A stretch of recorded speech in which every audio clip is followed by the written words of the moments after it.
a thought comes to mind for our community specifically, like the military first responder community. What's one or two things that you wish people would know about therapy? Or like some like the big stigmas, or when you see people come in, they're worried about X or they're scared of Y. Like what are two things that you wish people would kind of understand a little bit more? Yeah, I think you guys are already doing such a great, like a great service to this area, but I think the number one thing that I hear people have issue with is the confidentiality piece because most people in this community do it as a career and it's something that follows them for life. And people don't realize the actual effect that going to the doctor and asking for a med or having therapy in your chart actually has on your affiliation and your career. So I would say there's that.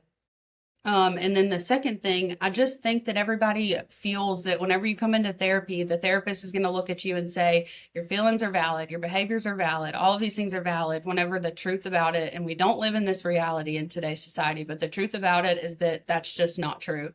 And there are therapists that will get on you about things and tell you sometimes that you're thinking about this inappropriately and unhealthily, and they will hold you accountable. And I just think that therapy doesn't work a lot of the times because therapists don't structure their therapy like that. They structure it with, let's go slow. Let's figure out where this comes from. Let's go back to early childhood. And it just not everybody needs that. So I would say those are probably the two things in my life. All right, very cool.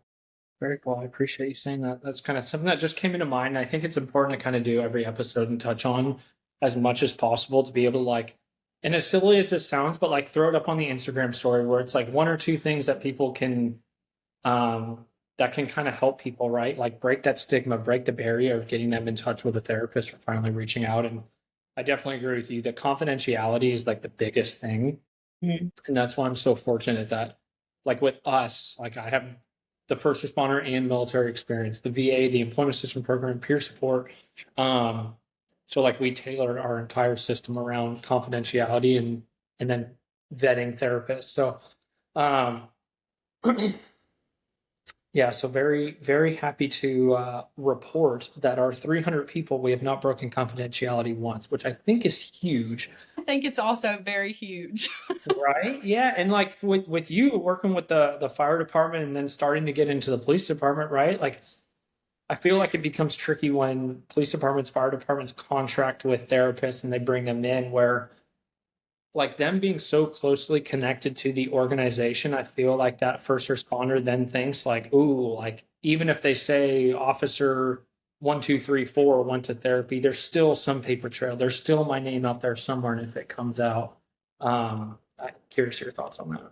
Yeah, it's definitely a thing. I have an intake with a couple in a couple of weeks, and the very first thought out of the firefighter's mouth was, "Am I going to see you at the station?" And I think it was a light bulb moment for me to realize that I might be thinking of all of these different things as far as confidentiality goes, but the first question for them was making sure that our environments weren't necessarily going to Hmm. cross.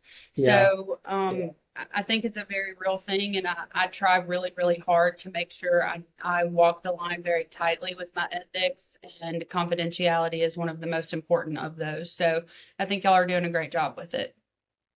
Sweet. Yeah. And I think that's one of the things that haven't really touched on too much where if you're a therapist working with first responder military community in the area and like so specifically Robin and I deal with this, right? Like she sees police officers within the area and I work for Lafayette Police Department. So it's like I'll be like, hey, I'm working this detail with these officers, or hey, I got to do this, like, or I'm texting somebody and I don't know, right? Because it's complete confidentiality and it would be breaking like ethical guidelines.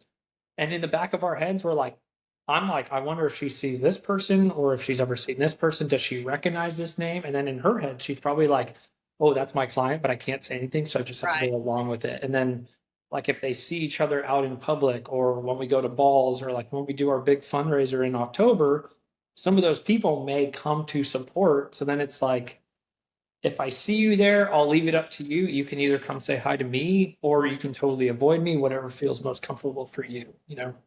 Yeah, that's everywhere. I have multiple firefighters from the same department currently on my caseload, and um, Like it even comes down to making sure that like I'm so scared that I'm going to make a mess up that I don't even schedule them on the same day. And if I do, one is in the morning and one is in the evening.